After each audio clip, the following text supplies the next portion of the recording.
एक शहर में एक प्रेमी जोड़ा रहा करता था। पति का नाम रामू और पत्नी का नाम लाली था। रामू और लाली आपस में बेहद प्रेम किया करते थे। दोनों का जीवन बहुत हंसी खुशी था।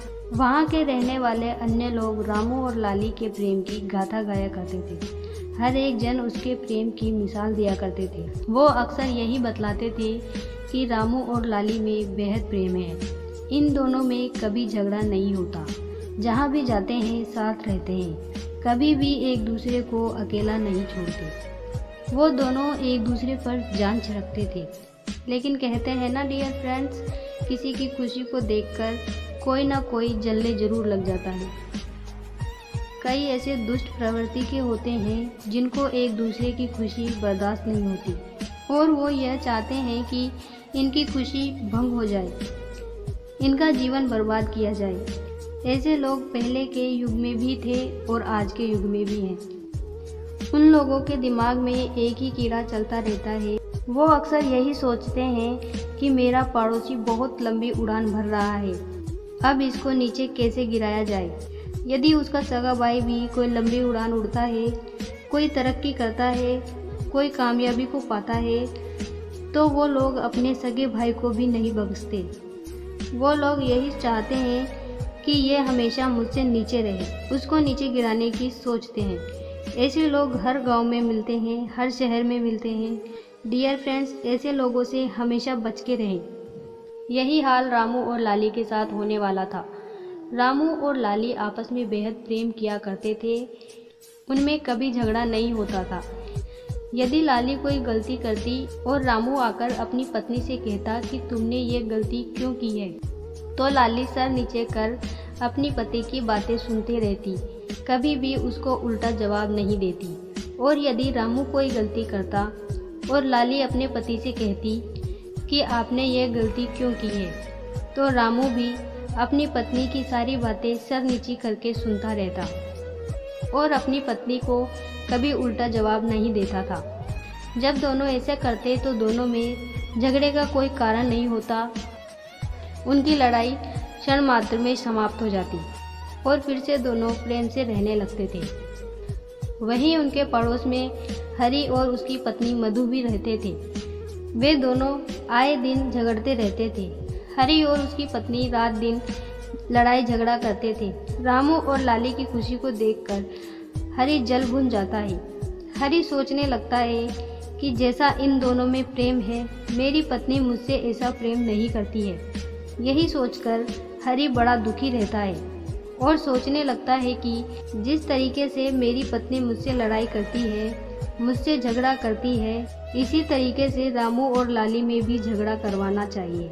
यही सोचकर हरी अपना दिमाग चलाता है और सोचने लगता है कि इन दोनों में झगड़ा कैसे कराया जाए। डियर फ्रेंड्स, हरी इतना निर्धन था कि उसके पास खाने को भी दाना नहीं था, क्योंकि वो दोनों पति पत्नी रात दिन झगड़ा करते थे। उनके घर में लक्ष्मी का निवास नहीं था, इसलिए वो बहुत निर्धन थे। और उधर रामू और लाली के पास अथाह संपत्ति थी। उनके पास किसी चीज की कमी नहीं थी। उनका जीवन बड़ा सुखमयी था। रामू और लाली की इसी खुशी को देखकर हरी जल भुन जाता है और सोचने लगता है कि इन दोनों में झगड़ा कैसे कराया जाए। हरी अब अपना दिमाग चलाने लगता है। जब रामू अकेला रहता है तो हरी रामू के पास जाता और रामू से कहता कि भाई रामू, तुम्हारी पत्नी किसी अन्य से प्रेम करती है, तुमसे नहीं। तुम्हारी पत्नी को मैंने दूसरे से बात करते हुए देखा है। लेकिन रामू एक कान से सुनता, दूसरे से निकाल देता, उसकी बातों पर ध्यान नहीं देता।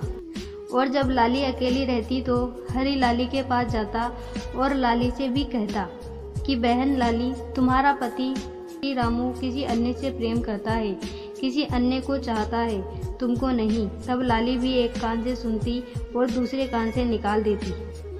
फिर भी उन दोनों में कभी झगड़ा नहीं होता था, क्योंकि उनको एक दूसरे पर पूरा विश्वास था। इसलिए वो दोनों हरी की बातों पर विश्वास नहीं करते थे और हरी की बात को हवा में उड़ा देते थे। अब हरी फिर से अपना दिमाग चलाता है। हरी सोचने लगता है कि इन दोनों को इतना बहकाया है, लेकिन फिर भी इनमें झगड़ा नहीं हो रहा। ऐसा करूँ तो क्या करूँ? कि इन दोनों में झगड़ा होने लग जाए। हरि लगातार प्रयास करता है, हिम्मत नहीं हारता। अब हरि हद पार करने लगता है। अपनी पत्नी मधु को भी यह कार्य करने के लिए हरि मजबूर करने लगता है और कहने लगता है कि तुम्हें जब भी मौका मिले तो तुम रामू और लाली में फूट डालने का कार्य करोगी। जब हरि अपनी पत्नी पर इस तरह का दबाव बनाता है तो मधु सोचती है, यदि मेरे घर में सुख शांति रहती है तो मैं ये कार्य भी करूँगी। मधु हाँ कर देती है और कहती है कि ठीक है, तुम हमारे घर में सुख शांति रखोगे, लड़ाई झगड़ा नहीं करोगे तो मैं ये कार्य को करूँगी। हरि अपनी पत्नी से कहता है कि ठीक है, आज के बाद हम दोनों पति पत्नी कभी नहीं लड़ेंगे, लेकिन रामू और लाली में हमें झगड़ा करवाना है। इन दोनों में आए दिन झगड़े होने चाहिए, ऐसा कुछ हमको करना है। तब हरि की पत्नी मधु हाँ कर देती है कि ठीक है, मुझे जब भी मौका मिलेगा मैं रामू और लाली दोनों को बहकाऊंगी। अब हरि और उसकी पत्नी मधु दोनों इसी कार्य में लग जाते हैं। अब जब भी रामू और लाली उनको अलग अलग मिलते तो दोनों उनके कान भरने की कोशिश करते। रामू से कहते कि तुम्हारी पत्नी अन्य से प्रेम करती है और लाली से कहते कि तुम्हारा पति अन्य से प्रेम करते हैं, तुमसे नहीं। रामू और लाली हरि और उसकी पत्नी मधु की बहुत दिनों तक यह बातें सुनते रहते हैं, लेकिन अब रोज रोज उनको ये बातें सुननी पड़ती। जब रोज रोज हरि और मधु रामू और लाली से यही बात कहते तो धीरे धीरे रामू और लाली को एक दूसरे पर शक होने लगा। रामू भी सोचने लगा कि हो सकता है हरि मेरे भले के लिए कह रहा हो। उधर लाली भी सोचने लगी कि हो सकता है मेरा पति रामू किसी अन्य से प्रेम करता हो, मुझे निगरानी रखनी चाहिए। रामू और लाली में अब एक शक का पौधा तैयार होने लगा। जब रामू किसी अन्य स्त्री से बात करता तो तुरंत हरि लाली के पास जाता और कहता, बहना देखो, तुम्हारा पति अपनी प्रेमिका से बात कर रहा है।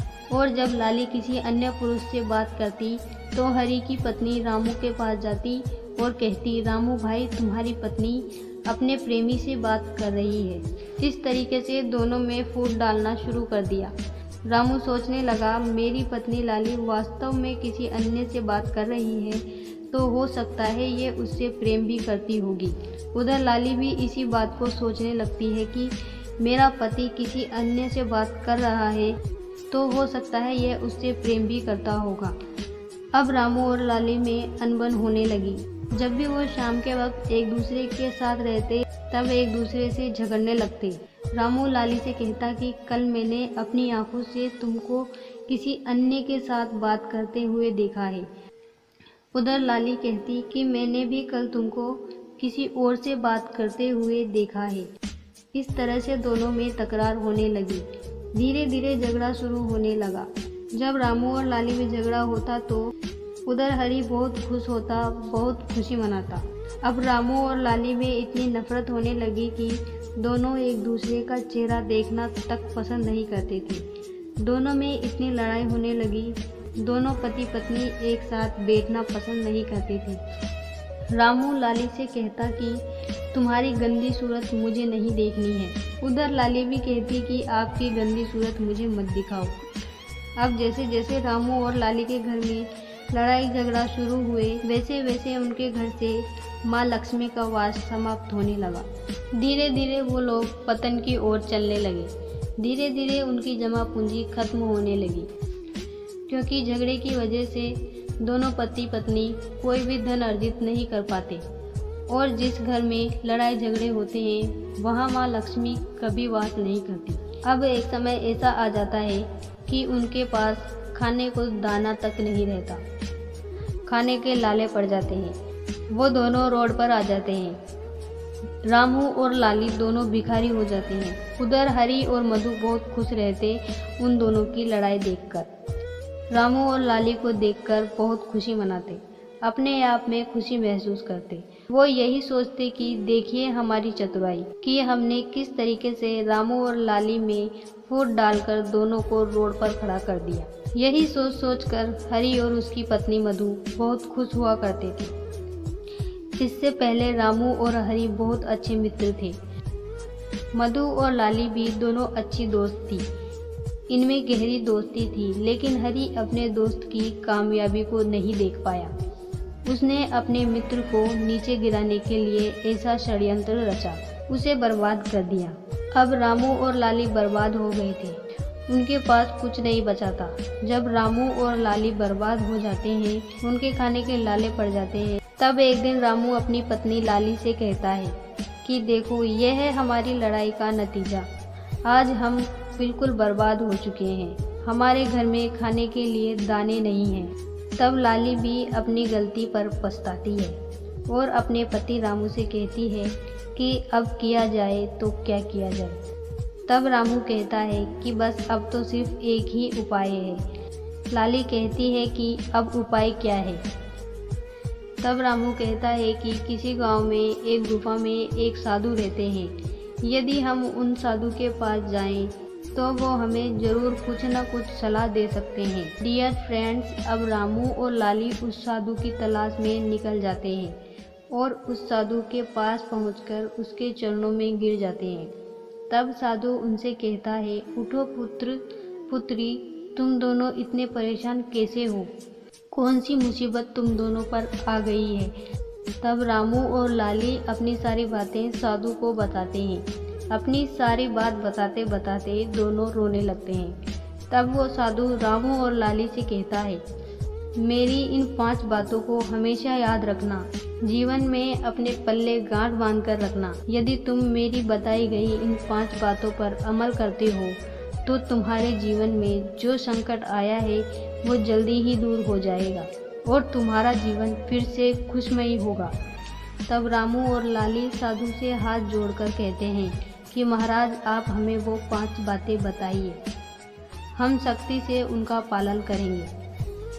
तब वो साधु वो 5 बातें रामू और लाली को बताते हैं और कहते हैं, ध्यान से सुनो। पहली बात, तुम्हारा जो बुरा सोचने वाला है वो हमेशा तुम्हारा अपना होता है। जिसको तुम अपना समझते हो वही तुम्हारी जड़ काटता है। जिस पे तुम सबसे ज़्यादा विश्वास करते हो वही तुम्हारी जड़ को काट देता है।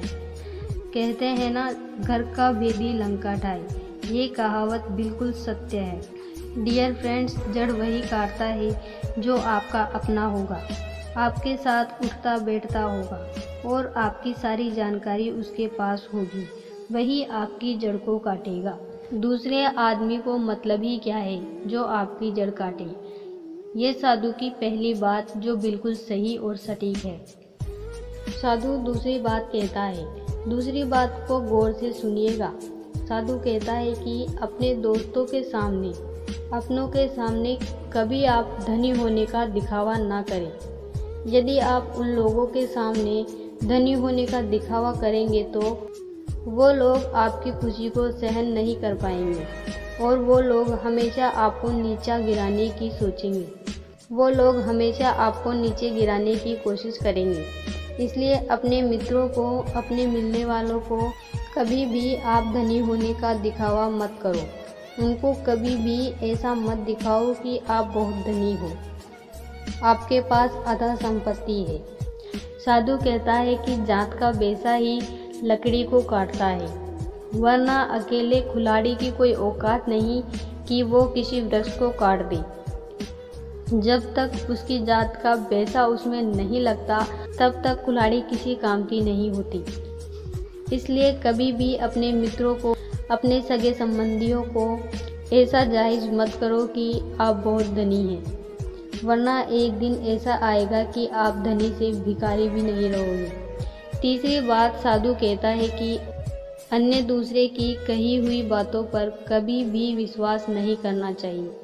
जब तक आप अपनी आंखों से किसी कार्य को देख नहीं लेते तब तक उस पर विश्वास ना करें। ये लोग बड़े मूर्ख होते हैं जो दूसरों की बातों पर विश्वास कर अपने से दुश्मनी मोल ले लेते हैं, अपने घर में लड़ाई झगड़े करते हैं। साधु की तीसरी बात भी सच्ची और सटीक होती है, क्योंकि जब तक खुद अपनी आंखों से ना देख लेते तब तक किसी की बातों पर विश्वास नहीं करना चाहिए, क्योंकि लोग हमेशा यही चाहते हैं कि आप कभी सुखी ना रहें। इसलिए इन बातों पर जरूर अमल करें। चौथी बात, साधु कहते हैं अपनों पर शक करना यानी को न्योता देना होता है। अपनों पर कभी शक ना करें। हाँ, गैरों पर आप शक कर सकते हैं, लेकिन अपनों पर कभी नहीं। अपनों पर जितना हो सके उतना दृढ़ विश्वास रखें। अपनों का मतलब होता है आपकी माँ, आपके पिता, आपकी पत्नी, आपके पति, आपके बच्चे। इन पर आपका पूर्ण विश्वास रहना चाहिए। पांचवी और आखिरी बात साधु रामू और लाली से कहते हैं, दोनों इस बात को गौर से सुनो और हमेशा इस पर अमल करना। तब रामू और लाली दोनों हाथ जोड़कर कहते हैं, हम अमल करेंगे, आप हमें वो बात बताइए। तब साधु पांचवी बात बताते हैं कि कभी भी अपने घर की बात बाहर नहीं जानी चाहिए। तुम दोनों पति पत्नी क्या करते हो, कैसे रहते हो, क्या खाते हो, लेकिन कभी भी अपने घर की बातें बाहर मत निकालो। तुम दोनों अपने घर में बैठकर कोई बात हो जाए तो आपस में ही सुलह कर लो, लेकिन घर की बात बाहर मत निकालो। अपने घर की बात को किसी तीसरे को मत कहो। यदि तुम ऐसा करोगे तो एक दिन ऐसा आएगा कि तुम्हारा घर ही बर्बाद हो जाएगा। इसलिए अपने घर की बातें अपने घर में रखो। किसी तीसरे को पता नहीं चलना चाहिए कि आज आपके घर में क्या खाना बन रहा है या नहीं बना है। साधु ये 5 बातें रामू और लाली को बताते हैं। रामू और लाली इन 5 बातों पर सख्ती से अमल करते हैं। उनका जीवन धीरे धीरे सुधरने लगता है। धीरे धीरे उनके घर में माँ लक्ष्मी का आगमन होता है। उनके घर में सुख शांति रहती है, सुख समृद्धि आती है। इसलिए कहते हैं, जिनके घर में आए दिन लड़ाई झगड़े होते हैं उनके घर में माँ लक्ष्मी का निवास खत्म हो जाता है और अलक्ष्मी का आगमन प्रारंभ हो जाता है। इसलिए अपने घर में सदैव सुख शांति रखें, कभी भी लड़ाई झगड़ा ना करें। हम उम्मीद करते हैं आपको आज की हमारी ये कहानी आपको ज़रूर पसंद आई होगी। दोस्तों, अगर आपके आस पड़ोस में या आपके रिश्तेदारी में किसी के घर में लड़ाई झगड़े होते हैं तो उनको ये कहानी ज़रूर दिखाएं। अपने दोस्तों के साथ शेयर करें। हमारे चैनल को सब्सक्राइब करके बेल बटन ज़रूर दबाएं ताकि जब भी ऐसी कोई कहानी आए सबसे पहले आपको पता लग जाए। अगर कहानी अच्छी लगी हो तो कहानी को लाइक करें और अपने बारे में एक अच्छा सा कमेंट करें। कहानी पूरी देखने के लिए आपका धन्यवाद।